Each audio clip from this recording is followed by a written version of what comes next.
Hi friends. Today, we have a scary English story. Easy and short. Can you listen until the end without looking away? Let's see how brave you are.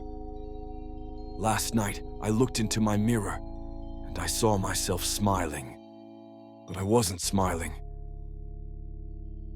I was alone in my room. The lights were off. I looked again. My reflection was still smiling. Then it moved. But I didn't move. I said, "Who are you?" The reflection whispered, I'm you, from the other side. I ran to the door. It was locked. The mirror started to shake. The reflection reached out its hand and touched the glass. I closed my eyes. When I opened them, the mirror was empty. Now sometimes, it smiles first,